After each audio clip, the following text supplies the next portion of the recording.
Welcome, everyone. It's a pleasure to be here. My name is Michela Magas. I am member of President von der Leyen's high-level roundtable for the new European Bauhaus. And we are here to actually look at some new technologies that can be useful to the new European Bauhaus community, because we are working on a project that's building a digital ecosystem for the new European Bauhaus. I want to actually start with a little bit of a background story of the new European Bauhaus to understand where we come from when we approach the subject of technology. This is actually the first project that's looking at digitalization in terms of the new European Bauhaus, because up till now, from the beginning, we focused on setting the foundations and the basic principles before we went into the technocentric discourse.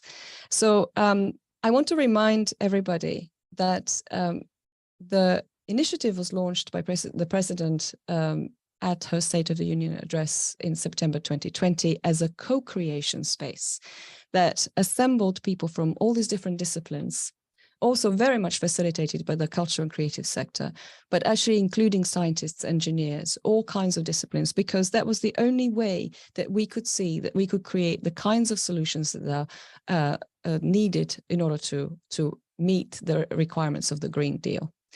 And this is the first time that policy gets fed directly from grassroots experimentation on the ground. So these are just some of the prizes that have been awarded.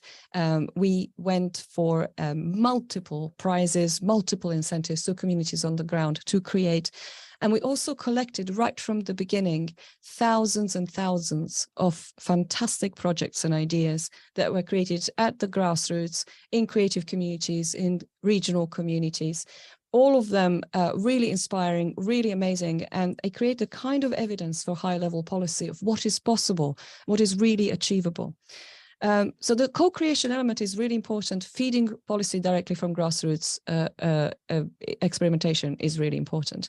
And if you look at the kinds of discourse that was held at the first conference, which we turned around in record time at the beginning of the project, and it had 8,000 people already participating, which really illustrated just how much this approach had taken hold amongst communities. You see that the main kinds of words that are being used are co-design, collaboration, living labs, movement.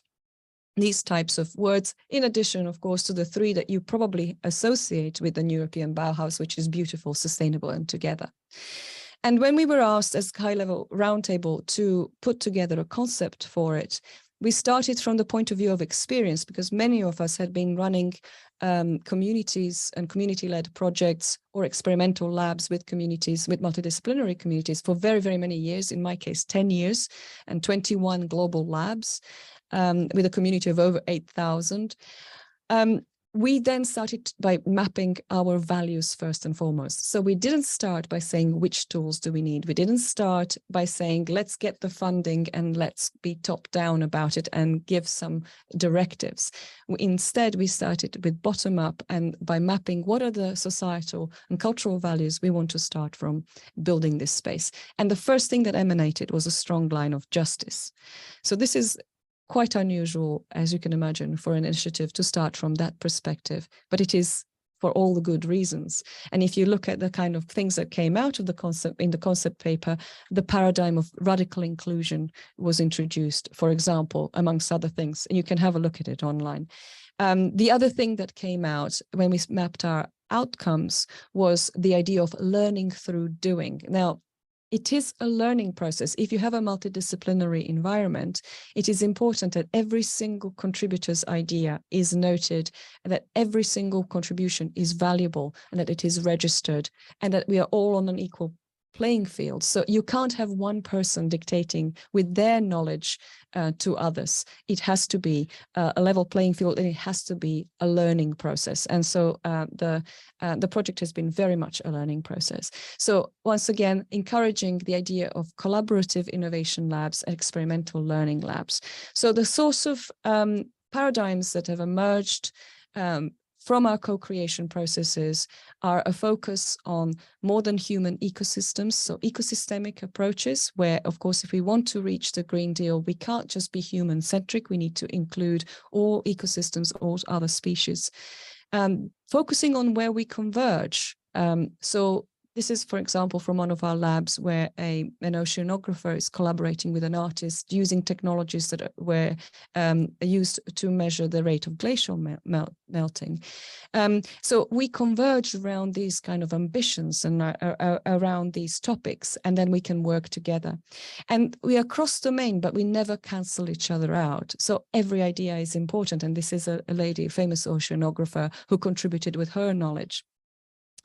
And then, of course, we look at kind of technologies that enable us to really implement the ideas of the Green Deal, such as following life cycles of materials and managing these processes, or combining ancient knowledge or traditional knowledge, regional knowledge, as well as digital technologies. So it's not, as I say, technocentric. It is actually all of the knowledge that we can put together that may help us.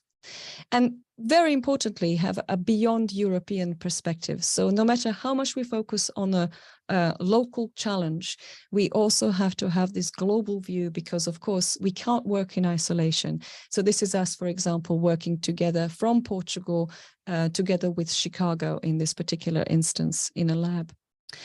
And into this comes digiNEB as this idea that we can now build a digital ecosystem for this set of concerns and this set of values. And if I look at how we could set up, for example, the digital technologies within this, we would first acknowledge that the periphery has now moved to the grassroots, to the regional communities, to all of the different places where the climate change is felt the most and where we can really see the challenges. And then based on these local challenges, the community starts to work together, and digiNEB has the ambition to place the latest technologies that can help these brilliant minds that gather and join forces to co-create. And then we create the sort of results and the sort of prototypes that can help policymakers make informed decisions from evidence. So technology enablers. We have here, for instance, a slide from 2017 in one of our labs where we decided to track as ideas were created in real time during the opening performance to Slush in Helsinki, which is, as you probably know, one of the greatest gatherings of startups and investors. And all of the people who were on stage, or multidisciplinary people on stage, were demoing and performing technologies, were tracked in the decentralized system, so in a blockchain, whilst they were creating these ideas. And these are the sorts of things that haven't existed before. And this is something that can really help register every idea as it is created. And it just so happens that around the same time, if I'm not mistaken, our colleagues at the Max Planck Digital Library noticed that amongst the scientific community, there was a similar need to register ideas as they are created without having to wait for a long time before papers are published, and in order to be able to use then this knowledge much faster. And so on that note, I will let our colleagues, Sandra Vengadasalam, who is a co-founder of the Bloxberg platform, and René Ranger, who is the product owner, to actually take us through their approach, because they didn't only prototype this, but they actually turned it into a real venture with global partners. So this may be something that in the cultural creative sector we can learn from and perhaps collaborate with. So I will, on that note, stop sharing on my side and allow Sandra to take over from me. So Sandra, the floor is yours. Yeah, thanks. Thanks a lot. Also, a warm welcome from the Max Planck Society to everyone. Thanks, Michela, and thanks, digiNEB, for this nice invitation and the opportunity that we can talk a bit and have a closer look what Bloxberg might do for you, and if you maybe can use it in some aspects. So everyone should see my screen now. Yeah? Yeah. Good. So what I'm going to talk together with my nice colleague, René Ranger from the Max Planck Society, and as you said, Bloxberg founders today, is how we came up with the idea, crazy idea, doing a scientific blockchain for the world, and how we came up with the idea. how we solved a certain kind of use cases. I will give you an update. Where is Bloxberg now? And of course, an outlook then in the end. So the typical situation, if you talk to scientists, and here at the Max Planck Society, we have about 15,000 scientists, is when you talk to them, then they say, yeah, open science, open access is great, but there's always a but. We need a timestamp. And this is a picture I brought to you, a typical situation, especially natural scientists. Scientists stand in front of the poster, talking about their research. And then there's the point, yeah, I really would love to share my ideas, my findings much more often, but I'm always afraid to get scooped, that someone else will publish faster than me. So I'm in a way try to hide my research before I didn't publish them. And of course, we will lose a lot of knowledge here. And then we thought, okay, we have to do something. What could help? And then researchers told us, yeah, you know, a simple watermark, a timestamp, which we can put on our research would help us to be much more relaxed to share our ideas. So we came up with the idea, okay, why not looking for those days, 2018, why not looking for a blockchain solution here? And I know maybe you're not all of you are so familiar with blockchain technology, and unfortunately we have only 10 minutes today. I just brought one picture for everyone who is not so familiar with blockchain technology. What's the huge difference? Why is everyone in the world is sometimes freaking out about these decentralized systems? And this is, if you compare a traditional system, you have always a central institution, for example, your bank, if it's in the financial sector, the government, a publisher, or your research funder, your research organization, whoever is in principle the person, the institution of your trust. Vice versa, in the blockchain or decentralized layer system, we do not trust, or we do not rely on the trust between people, we trust the network. So this is, unfortunately, we could talk now endless here. I go on, but maybe also Alexander will have talking a bit blockchain technology later on. So this is just to give you a small hint, a picture about blockchain technology. So why we came up with the blockchain? So the option here is, again, some bit more blockchain talk is, in principle in the world, there are three main systems out. And this is a public blockchain, which you might know. It's the Bitcoin blockchain, is the public blockchain, or Ethereum, which is, by the way, quite often used for in researchers. By the way, if you have questions, please interrupt me or write it in the chat. Maybe René can then answer.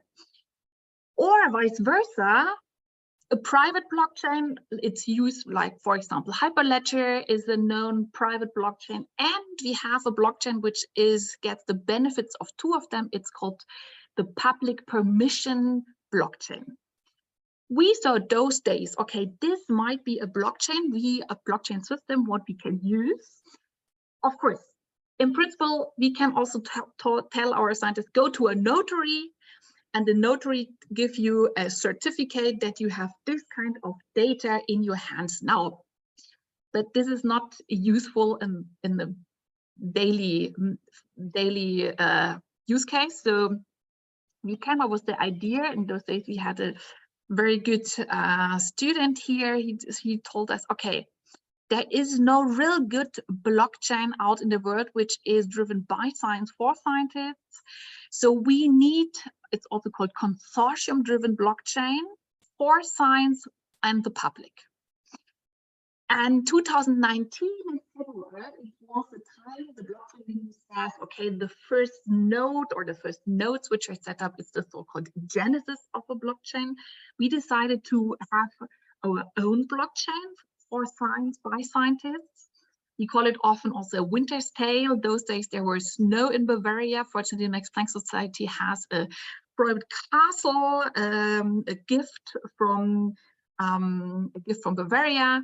And in the end, 11 research organizations came those days to this castle from 10 different nations. Here's some impressions those days. Here is when we discussed about the white paper. We together wrote the first white paper for Bloxberg. privately spoken, this was my moment where I really thought about democratic ways. How is it done, for example, in the EU? It's because we had organizations like UCL from London, we had University of Johannesburg in South Africa, Georgia Tech from US and Carnegie Mellon, ETH Zurich was there. So it was a really nice international blockchain meeting about Bloxberg. What happened since then? So this was 2019, and at least it's still, I think, a miracle, because here I only put 3 dots in here. We had the pandemic situation. I think everyone struggled a bit here. Still, it's a miracle because Bloxberg survived, and it survived quite well. So now, within the 4 or 5 years, Bloxberg is still alive, and now it became the largest proof of authority blockchains in the world. Oh my goodness. Proof of authority, what's that? Also here, just a few words, maybe you heard about the Bitcoin blockchain is an energy consumption blockchain because it integrates the proof of work mechanism. And we didn't do that here. Our Bloxberg blockchain is based on Ethereum blockchain, but we didn't integrate the proof of work mechanism where you need a lot of computing power. We have the so-called proof of authority mechanism. The work here is not within energy consumption. The work here is to have a stable association, a stable community in science, which is the backbone for the layer 0, so to say, for this network. Also here we can talk 2 hours about that, but I stopped here. Maybe we have later time if you want to know more about, maybe you go also on, you go to our homepage. Just some words about, so we have until now 15 billion transactions. We have 6 to 7 seconds block creation time. Vice versa, for example, the Bitcoin blockchain is about 10 to 15 minutes what it's need for to create one block. This is quite interesting because for institutions like also Max Planck Society, if you have, for example, microscope which use blockchain to certify microscopic pictures, often we have high input microscopes. So they create easily 1 terabyte per night or even 100 terabyte per night. So you need a really strong blockchain which creates at least only 6-7 seconds for 1 block. And we have out of our, I was looking into it today, 50,000 wallets. We have 5,700 active wallets. So that means users who are really using Bloxberg. As I said, largest blockchain in the world. We have 55 members. Each member is a research institution. This is why it is a consortium-driven blockchain. So every node within this blockchain has to be comes from a research organization. Using this blockchain is done by everyone. Everyone can use this blockchain. If you want to know who are behind every node, so one research organization is only allowed to have 1 node, by the way, then also have a closer look into our homepage. And now I come to almost one of the last points. I think this is the interesting point, use case. Bloxberg has an open API. Everyone can set up a small boot node and can connect to the Bloxberg blockchain. Of course, then if you're running your application on top of Bloxberg, you benefit from the scientific ecosystem here. What we can see in principle, we have 3 main stakeholders who develop applications. One, of course, are the Bloxberg network itself. So we develop core applications. These are applications like validator information. You can see who is behind every node, and Block Explorer. You can see how healthy is the system at the moment. And we have a very interesting application. It's called the data certification and validation application. We will come in the next slide to it because everyone can use this application. If you're interested in, we have also commercial companies who are using it. Maybe you heard about Wolfram Alpha or also Wolfram Language. This is a commercial company. It's very famous for all discipline who needs a lot of calculation, mathematical calculations here. they already connected to Bloxberg. We have also small startups like ELAB, FTW. This is a startup for creating electronic lab notebook. And of course, Eternity Cloud, for example, might be interesting for all of you who are interested in a certification of proof of execution method.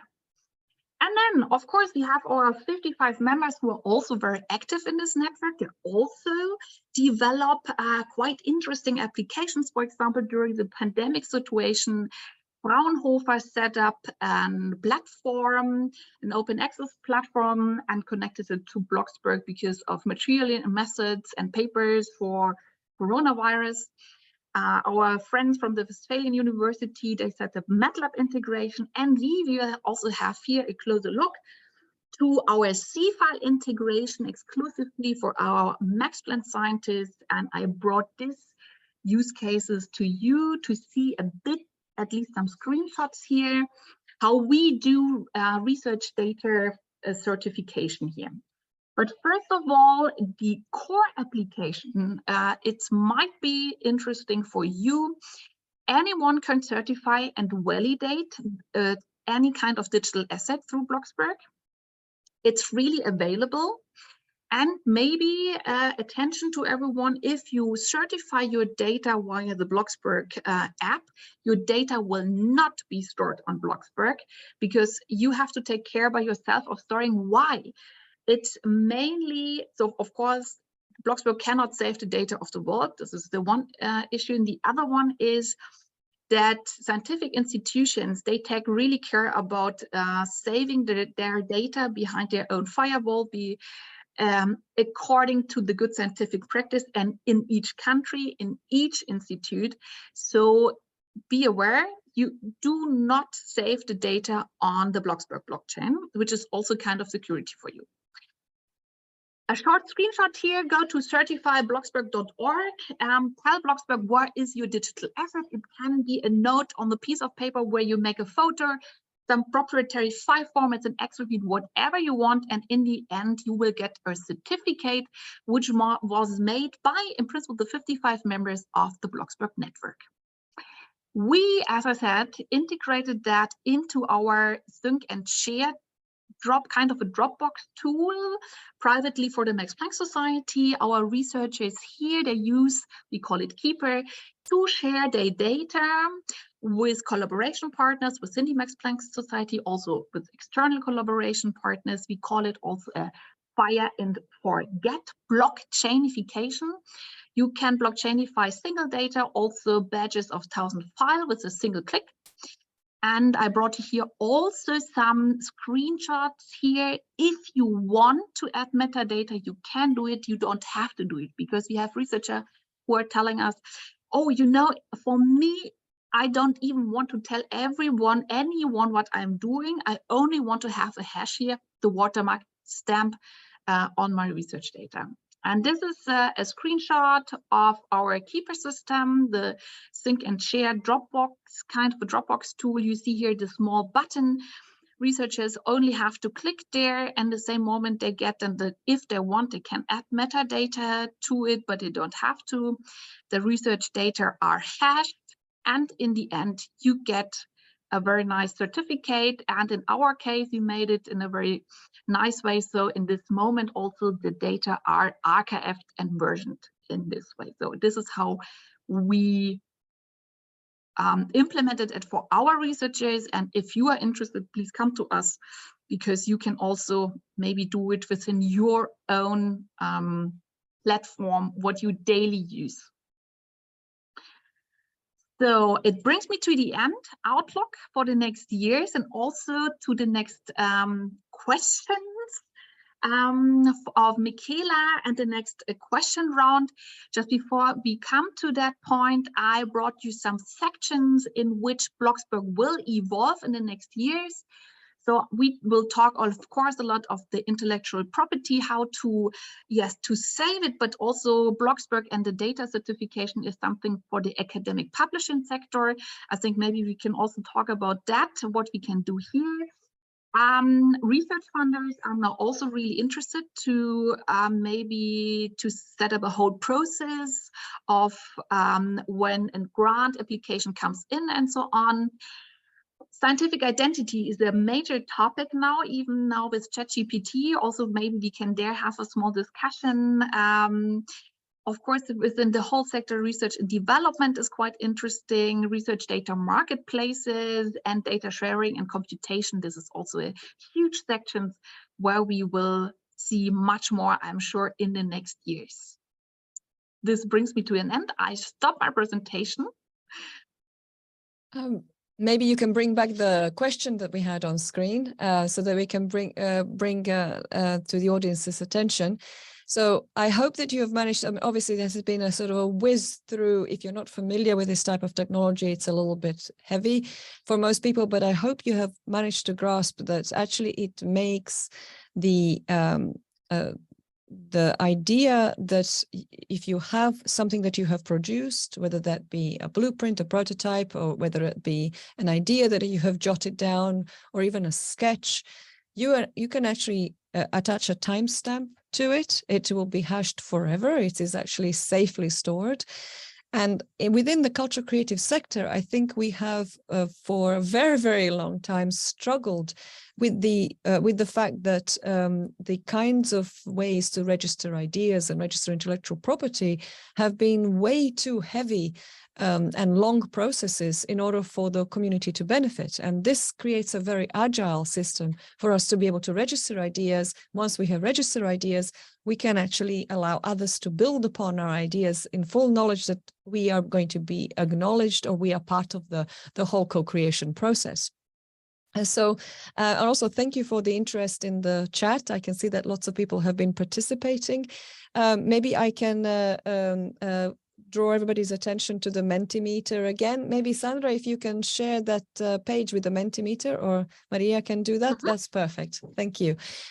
So if you go to menti.com and use the code at the top that you see here, you'll be able to answer this question, which I think is very, very important for all of us to understand. So what we are trying to do here is we are porting knowledge from our colleagues from the Max Planck Digital Library and their practice that seems to have worked really, really well for their community to the cultural creative sector, who also work in very similar ways. This is not always acknowledged, but a really good creative practitioner is also a rigorous researcher, and therefore they may produce a great deal of data and also prototypes and lots of outputs that are not registered in any way, and they are subject to be misattributed, or they may even be stolen if they're not properly registered.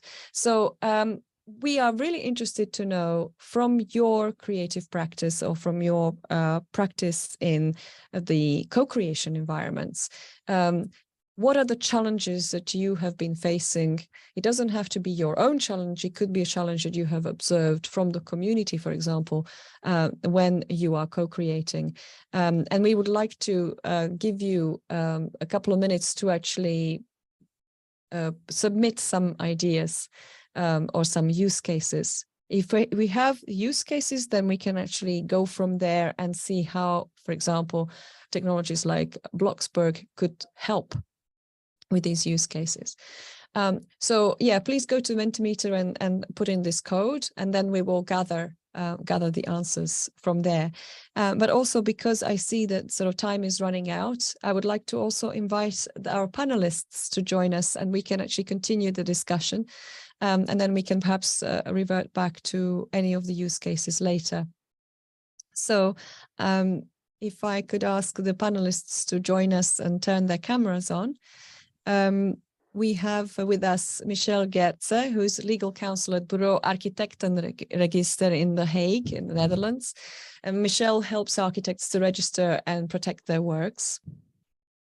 We should have with us, we have Linus Retblad, who is founder and CEO of IP Screener, an AI-assisted technology that allows for fast scanning of the global patenting database. And we have Alexander Tosic, who is a researcher at Renew with a background in computer science and a focus on decentralized technologies. So welcome to the webinar. So as you can see, we have people from very, very many different areas of expertise. And this is very much a multidisciplinary webinar, so it will be very interesting to get their inputs. So my first question is to Michelle. In your experience, what are some of the biggest challenges that architects face when it comes to protecting their designs? I think the challenges are threefold. I think the first, not really related to today, would be actually retaining their intellectual property on the designs in contract negotiations. A lot of clients, at least in the Netherlands, require that architects transfer all ID rights to them. If you manage to retain your intellectual property, then I think the second challenge would be to identify transgressions.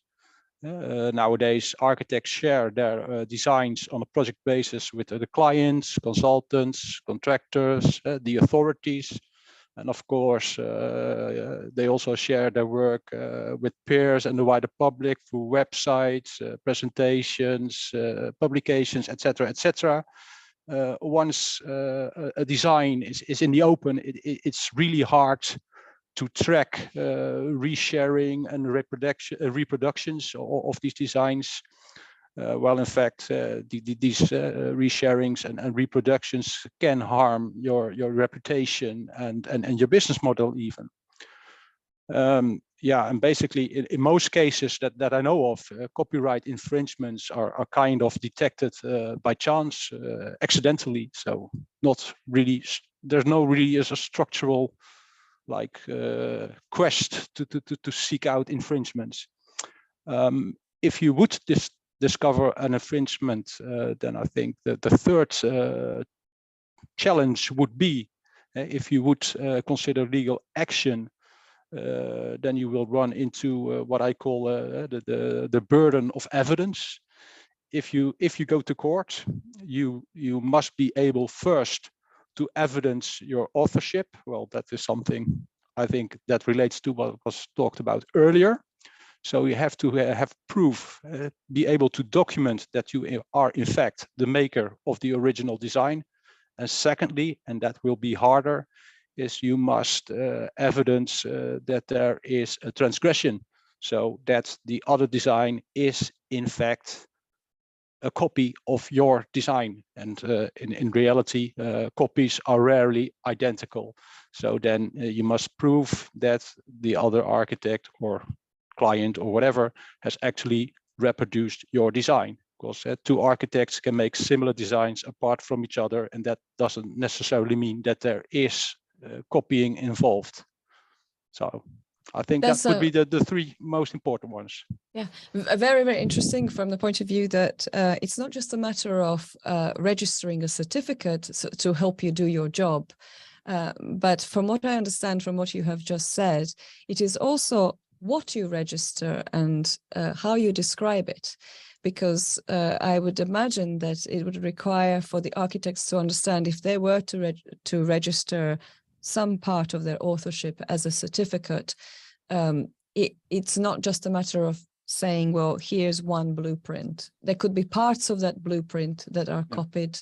There could be certain elements that they may not have described in their certificate. So it's also educating the architects to understand what constitutes value and where is their intellectual property. Would that be correct?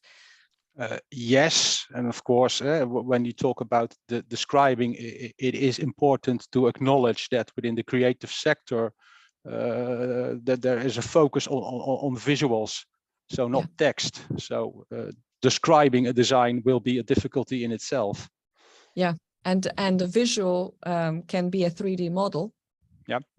And if it is a flat blueprint, it can be misinterpreted, or it can be much more difficult to prove unless it's copied verbatim. So yeah, there are various different aspects I imagine that we would need to analyze. I will pass over to Linus, because there is another aspect of what Michelle has been saying, is also that the fact that a lot of the businesses that we deal with in the culture creative sector are actually very small enterprises.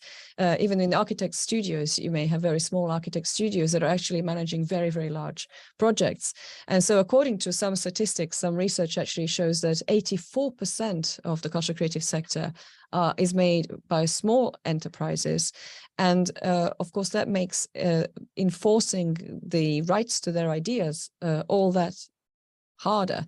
So Linus, when it comes to these kinds of people being able to register their ideas, how can AI help? And you're muted. No, I'm online again. So yeah. So there are different aspects to it. I mean, the first is actually the first risk for small players, and actually big also, is that it's a very large rate of reinvention. So 52% of all applications before a patent office, and that's just a part of it, are actually rejected because it's already known or partially overlapping known concepts. So that is one of the things where the AI helps to support and explore, helping the people to understand where they are, because 80% and more of all know-how is buried in patent information, but written in a legal context, which makes it completely impossible for normal persons to understand what it is and how to interpret it. So it's like magic. So that I see is actually the first point for them to actually be able to assess, am I building something new or am I building something that already exists? Because if you put all your efforts in one thing, you don't from discover when you launch a prototype, you actually build something that already existed somewhere else, and even worse, protected by someone else. That's a lose-lose scenario. But on the other hand, to register rights, I think it's maybe more important for the blockchain approach and so on. Whereas sort of if you use design applications or patent applications, or if you decide to go by trade secrets or using open source approaches, that's more like a manual process. I think there AI may give suggestions depending on reviewing what other has been doing in your domain, but that's more inspirational. So it's very more tied up to your own business plan. So and all these tools and all these supportive functions the aim is to boost your own business. I mean, to make you more profitable and grow faster and have a better position in your race. So that's very much connected to how you're going to do the business. Are you going to launch your own business? Are you going to use a white label? You manufacture yourself? It's just a software. You are going to use a partnership and so on. All that will influence the best strategy to use the IP toolbox. Like for a competitor, sometimes you use nail, sometimes screw, sometimes you glue it. It's not so good to use the hammer to put up the tapestry on the walls. That's probably better to use than glue. So that's kind of a decision you might get some inspiration for.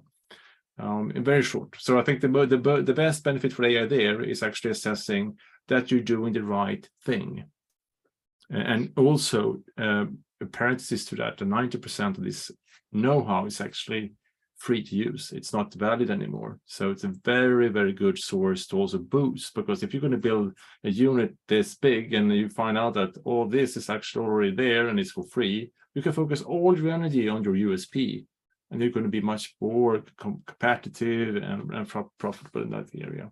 So that's my my input to that part. Yeah. Maybe a little bit outside your question, but sorry. No, it isn't. I mean, it does apply to some of the inventions that happen in communities, but it's also interesting to learn from other use cases and other domains. So when you built IP Screener, you were focusing on patents which are usually a result of an innovation in engineering or in science, right?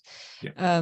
And so you tend to work with effectively research papers or scientific papers or the basis for a patent is usually a scientific paper, isn't it? So you can actually scan the paper and actually have it compared to various different use cases around the world. And then, I mean, maybe you can run us through briefly through an example of what happens once you have scanned it. So, I mean, that's also comes back to lots of things. I don't going to patent this. It's not really in my field, or I'm not interested in doing that. And that's just a minor part of it. This is more about business intelligence, because you can't have a protection for it doesn't mean other people have not tried to get protection. And it also varies among jurisdictions. So in US, you can more or less get a patent for anything. Oh, well, it's a bit sort of exaggerating, which is more difficult in other areas to get for software or the algorithm or game theories and so on. So that means that even if you're up to do something that you normally wouldn't believe is in that domain, you would identify and track the activity elsewhere in the world to see what people have been doing from Australia to US, because they've been trying to do the same thing. You can see tendencies, you can identify trends, you can look at who they are, where are they, when did they do it, and also, of course, basically see the closest technology and how you navigate that one, but also then evolve your own business plan around to see where the potential markets are and potential partners are, and so on. So I think that is a very important thing, that sort of be more holistic. Review it from, I would like to have more information on something, and it's very often the case when you. I mean, if you own your own, so yeah, I wouldn't buy a new car. You're gonna test a lot of cars. You buy magazines. You're gonna talk to friends and so on. But in innovation, very often you say, yeah, I come with this great idea, and then I go down to the cellar and I build it. But instead of, okay, I came out with this idea. Might it be that someone else actually had the same idea, and who are they? Yeah, that's sort of the aim of creating the starting place. Absolutely. I mean, then what you're talking about is, let's say that I'm a creative person who's come up with an idea for a bio-based material for prototyping or building or small construction. Very often there will be other people around the world who have looked into this type of a method or using this type of a material, but perhaps from their own framework conditions on their own geographical perspective, their material might vary a little bit from yours. But actually, if you want to place yourself in the market, or rather introduce a new product in the market, you might want to scan the landscape to see who else is intelligent out there that you can collaborate with. So this is this whole business of co-creation, boosting your own intelligence with other people's intelligence, but also place yourself intelligently on the market and see where there are gaps in terms of where this product could be distributed, or where currently there is a hole in the landscape, in the business landscape. So basically what you're saying is that with IP Screener, for example, you can map out in seconds all the people who have attempted to register those types of approaches and those types of inventions, right? Yeah. So this is obviously sorry, yeah, you were saying. No, that's exactly spot on. So thanks for summarizing it. Yeah. So I'm just thinking, from the perspective, because what we're doing, as I say, we're doing a learning exercise here to see from the other domains, what are the practices, what works, and then how can this be used by the creative community to their advantage. And I think we can learn from this case a lot. So when it comes to these decentralized technologies, Alexander, maybe you can give us a little bit of a lowdown on the different types of decentralized technologies and how do they affect how we register ideas if we were to use those. Yeah, thanks. I'll try not to repeat what Sandra already said. So for simplicity's sakes, let's just assume that basically registering an idea is storing a digital fingerprint coupled with a timestamp on a system that is outside of our control. And that's basically what it is. So suppose the most important features you would want from such a system is, of course, verifiability. That would basically narrow it down to, I am able to prove that this idea was registered at that particular time by me. Then, of course, you'd want some level of security so that whatever that thing is kept, it will remain there and it is secured against any anomalous actors. Then we'd like to have some level of immutability, which basically means nobody can go into that place and change it. So I have to have some level of confidence that is going to remain there. And finally, we come to decentralization, which is basically saying that all of the above can be achieved if you have proper decentralization, of course. Now, pros and cons is, however, we can't really talk about decentralization as a type of black and white thing. It comes basically in shades of gray, if you want to say it like that. So it's a degree of something, right? It's not either you're decentralized or you're not. You have a degree of decentralization, and even that is not as simple. It comes in different sectors. So it can be computer science decentralization, can be network decentralization, can be a stake decentralization, etc. So basically, to repeat what Sandra already said, which is a good thing that we've come to the same kind of conclusions, is we basically have three types. We have a public permissioned blockchain, which everybody pretty much heard about today.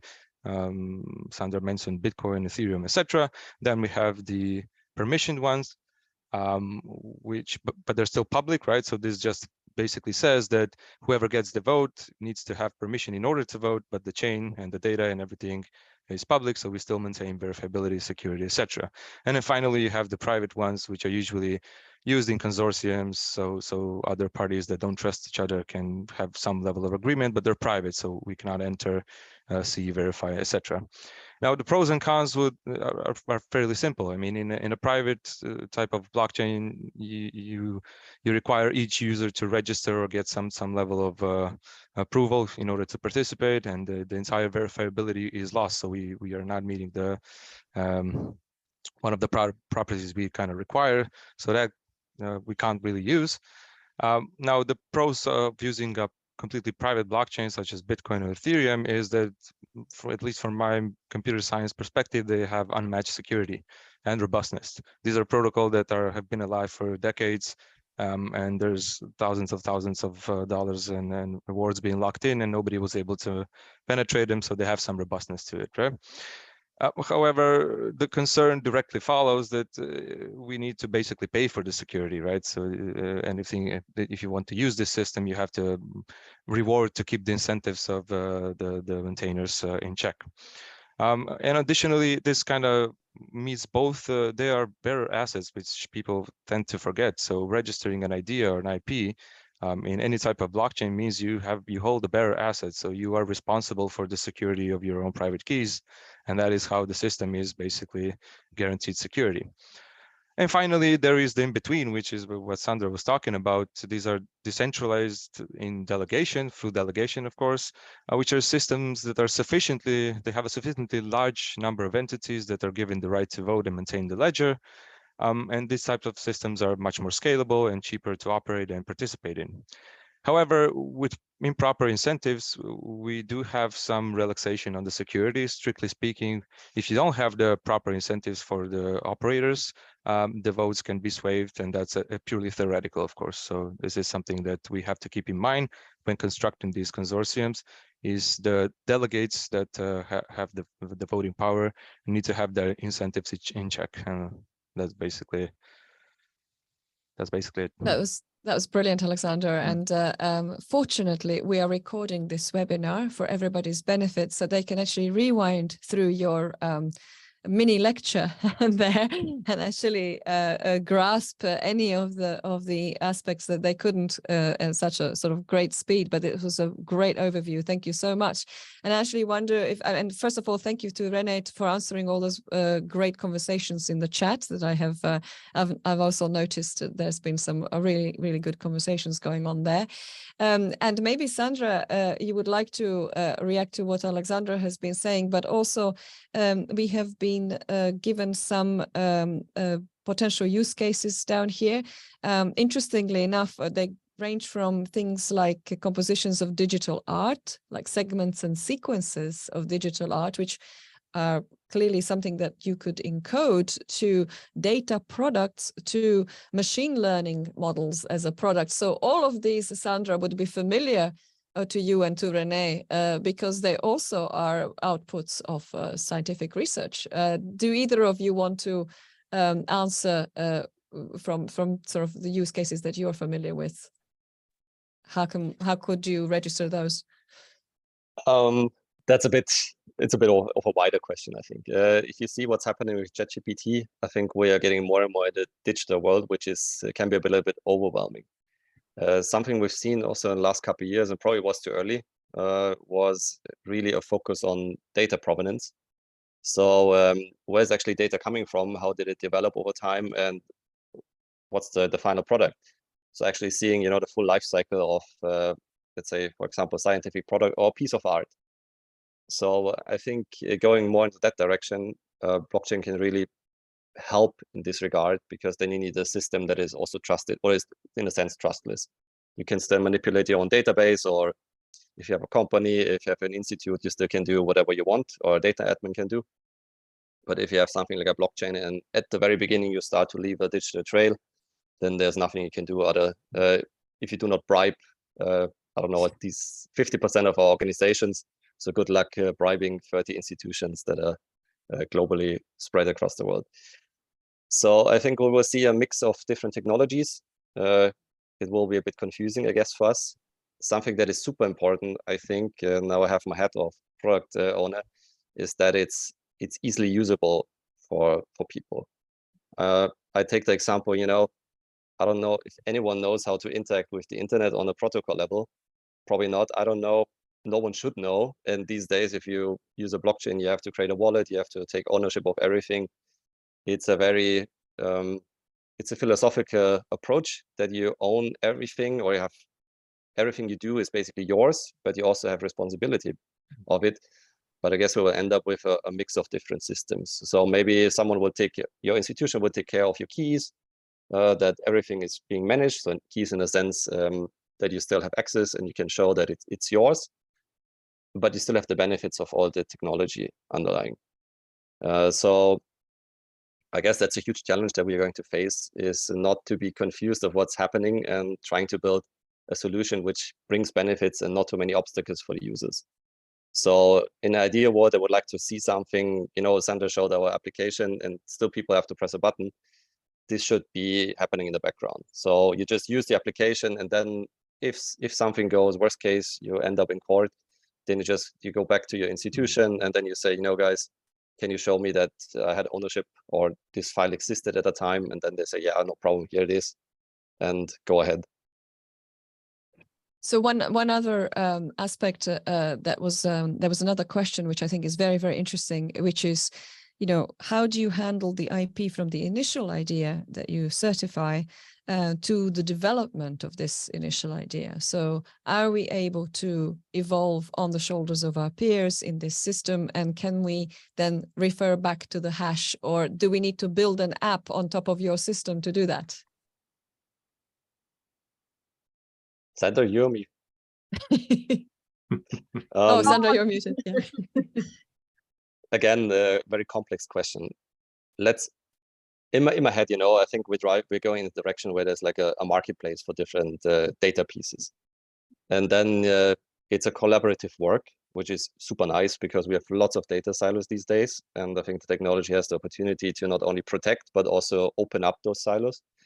And then it's not done by one person, but it's rather, it's like a Lego system, and someone had a bigger block, someone had a smaller block. Then it just, like we do in science, you just refer to people, you quote them, and in a sense, it's just a piece of work done by lots of people. I mean, we see this already in software development. If you go into open source development, it's already happening to some extent. So why cannot this work in other fields as well? And I think perhaps we also need to add that when it comes to the European Bauhaus communities who are generating solutions on the ground, creating prototypes, creating sometimes small buildings or structures, these days you would transfer those. Well, of course, there's lots of different documentation you can create about those and register those, but also we can assume that digital twins will proliferate in this space as well, where we would want to describe something digitally that's being constructed as a prototype, and therefore we can also register the data twin information of the prototype on the ground. So in that sense, some of those creations that were previously really difficult to grasp there could be standardized formats for this in the future, especially when it comes to construction and architecture and three-dimensional objects. Obviously, digital twins in architecture are a field that's really progressing. So, Michelle, from your perspective and working with architects, do you see anything that's currently missing that you would like to see happen to help you assist architects in the future? More material passports, more digital twins, or is there something else? Well, the registration of IDs, that's interesting, but I do not think it's the biggest issue. I think the biggest issue for architects is in fact the evidence of transgression. That is the real difficult thing to prove. So I know there are some companies working on with software programs that is in fact you can monitor who opens your files and changes your files. So then you could track who in fact copies your design or alters your design. Perhaps that is a direction that can be elaborated upon, but just registering, yeah, it's not required, because that's more in the field of patents and not in the field of copyright. Yeah.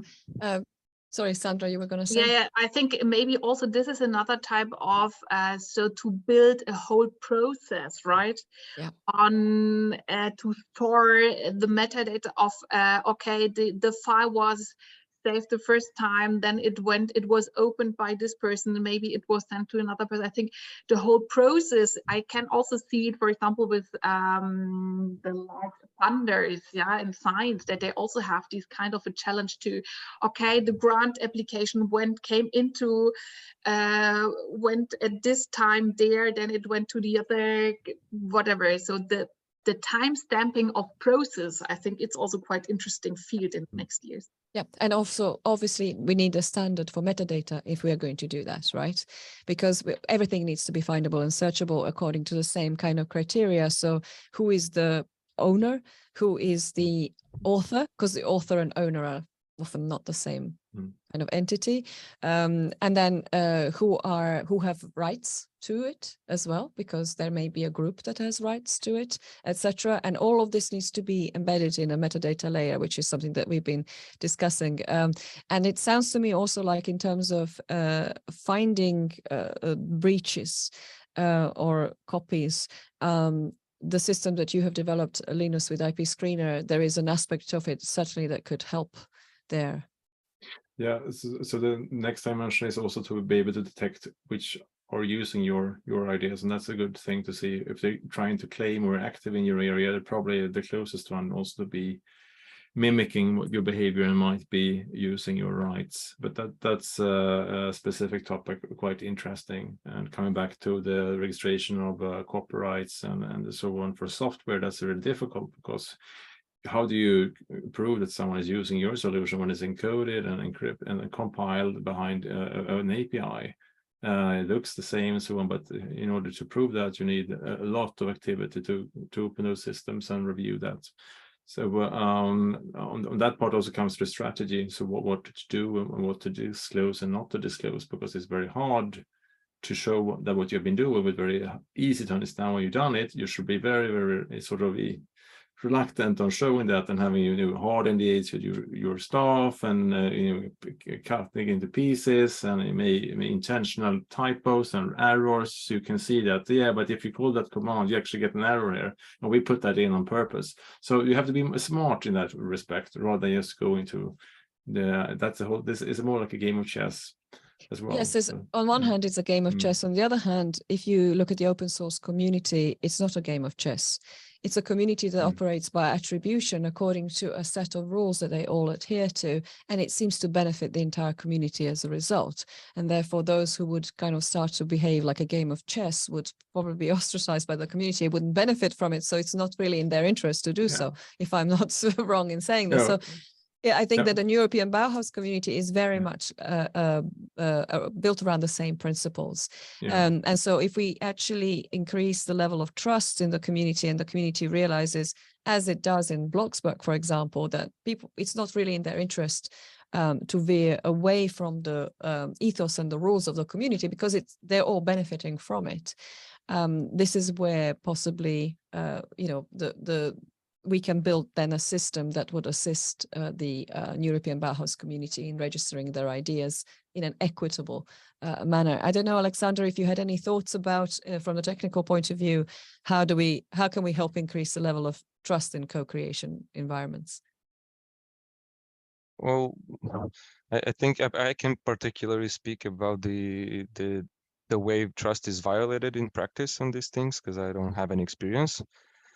But I'd say that from a technical perspective, we can have maybe two ways of doing that. One of them would be to employ the smart contracts, the magical things.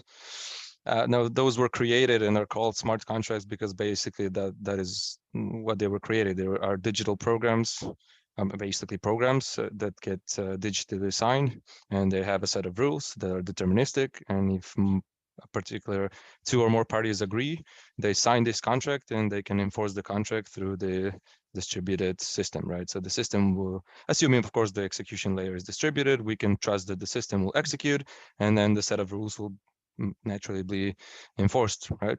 So in a co-creation environment, if there is trust, if we want it to be trustless, then we can simply trust the system as long as we have the way you said it, is if the metadata is there, if there's standards, then we can somehow describe the sharing of these ideas, IPs, etc. Then we can simply sign the contract, and the rest is taking care of the execution layer and the cryptography part of it. Now, the other way of thinking about it is also the sharing of the IP, the sharing of the proceeds from IPs, etc. And this is another, of course, smart contracts again, but basically you can look at it through ownership. This is a different optics of looking at things. So we can tokenize everything that has some physical existence, but we can digitalize that, and then we can tokenize that, and then we can say, okay, this is a plan, and this plan is represented by these 100 tokens, and whoever holds one token basically has 1% of the IP. Now, the difficulty with that is it comes basically to proving which individual part of that plan is mine. And that's when we have to build standards, how to describe things. But standards are going to be difficult, as we know. In practice, it's going to be hard to define. Okay, for 3D printing, we have these types of standards where for each individual part, you get a token, and then the complexity raises, and then people get lost in that complexity. So this is, I think, somewhere something that needs to be bridged with AI, and this is what the scientific community has been, pushing towards in the past 2 or 3 years. How do we remove the human part of it and the human from that part, because it's super complicated and there's a lot of data, but still maintain the usability of that. So, but in general, the answer to the question is, I believe there's a strong incentive to use these types of technologies to create trust, to bridge the lack of trust between one or multiple parties in that way. This is fantastic. So basically, thinking of the brains in the room at this moment, all of us that are sitting here, and thinking of all the different components that we're bringing to the table, I think there's some fantastic potential of actually evolving these systems. So I don't know, Sandra and René, if you would envisage a collaboration with the creative community from the Bloxberg perspective in the future, and what may be the best way that we could collaborate in the future between the European Bauhaus and your technologies. So, of course, we can, I think, have a beautiful collaboration here. If you want to collaborate with us, so write us an email to Bloxberg. And then, of course, it's Bloxberg, as I said, it's a public blockchain. Everyone can use it. You can do it now if you want. And yeah, so let's have more interesting talks like this in future. Yeah, well, we will do. We are also having a big event at CERN that's coming up, where we will continue these discussions, and these and many others that can really set the parameters for how these communities can collaborate. So thank you so much for this. We will feature Bloxberg and the details for Bloxberg on the digiNEB website as well, as one of our partners in our toolkit. So Bloxberg is definitely part of the digital toolkit that we're building for the community. And as you can see, the community can actually build on top of it, and we can evolve with with the needs from the community, further technologies and systems and layers to this that can help the community. So this is how we're going about it. So please join us on digiNEB.eu, and if you have more ideas on this topic, do get in touch. This is only the second webinar, and we'll be running many more. So if there are other technologies you want us to discuss and test, we'll also be very, very interested to add them to our toolkit. Thank you, everyone, and thank you for joining. Onwards and upwards. Thank you so much. Thanks. Great. Bye. Bye-bye. Bye. Thank you.